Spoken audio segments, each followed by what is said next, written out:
Assalamualaikum warahmatullahi wabarakatuh. Nama saya Abdul Hakim, asal Bogor, umur 53 tahun. Yang akan saya ceritakan di sini mengenai penyakit saya sebelumnya.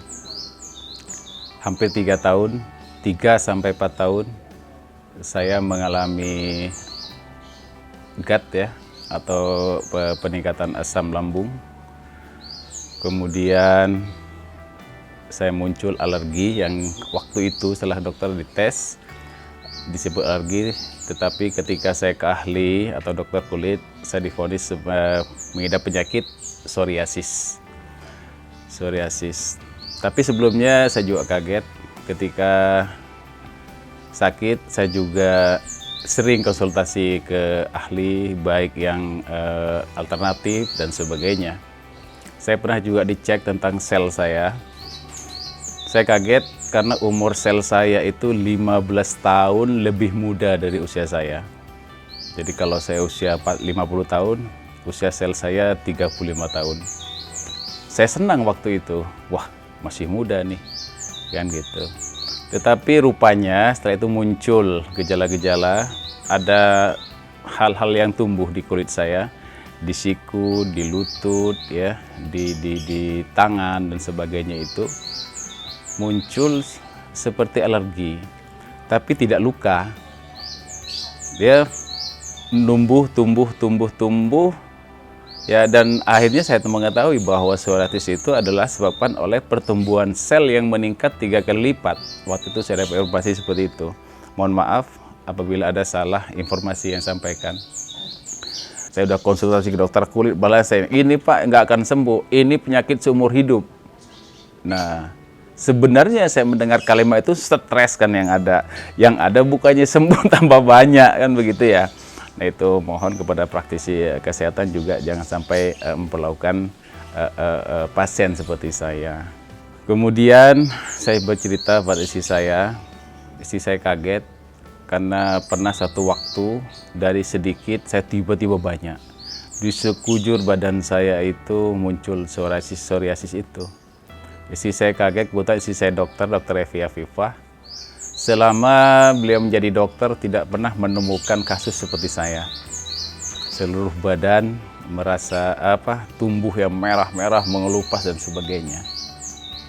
Saya udah coba.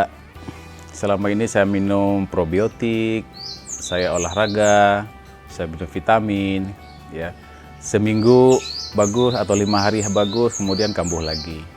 Ternyata setelah saya teliti setelah saya rasakan bahwa ini karena faktor psikis saya, karena waktu itu saya juga divonis jantung. Ternyata setelah dicek saya tidak kena jantung. Nah disitulah saya mulai senang gitu. Tapi kok ini setelah saya mengkonsumsi obat yang lain itu, ya kok malah tambah parah. Akhirnya saya diperkenalkan oleh istri saya itu tentang konsep Carnose ya. Waktu itu masih Algaceris waktu itu. Kemudian setelah saya mencoba makan ya atau mengkonsumsi Carnose itu, terus terang aja, awal-awal saya menganggap bahwa itu seperti obat biasa aja, ya kan? Ini bukan obat B kata istri saya. Saya coba kan konsumsi karena itu sifatnya nutrisi.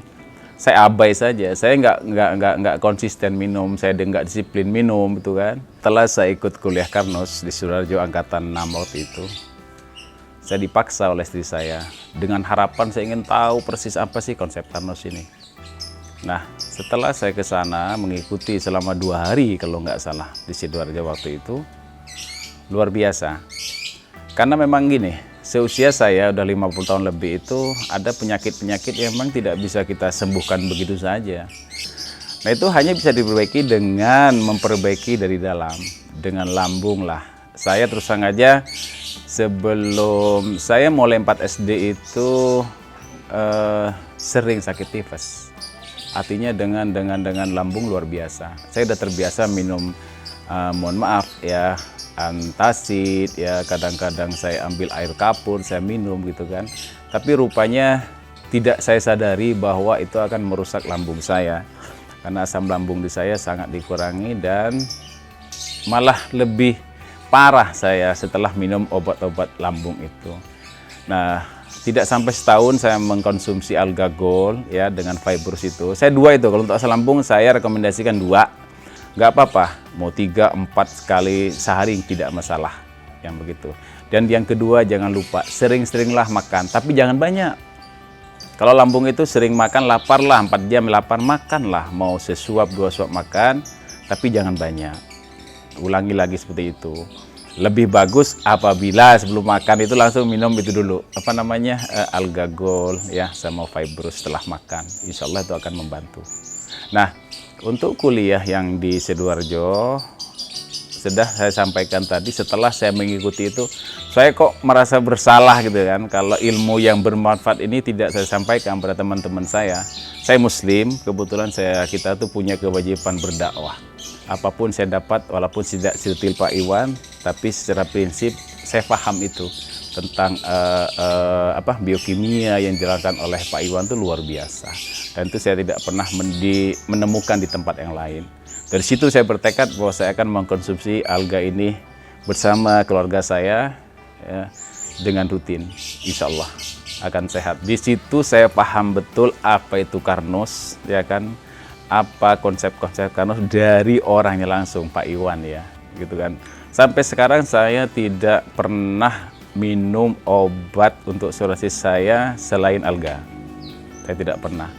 Tapi dengan konsep Carnose, dengan kandungan-kandungan yang alami, memperbaiki diri dari dalam, dengan tetap disiplin, beribadah, olahraga, cukup tidur, dan sebagainya. Insya Allah akan sembuh. Saya doakan semoga Carnose akan maju dan bermanfaat buat umat. Terima kasih. Kurang lebihnya saya mohon maaf. Wassalamualaikum warahmatullahi wabarakatuh.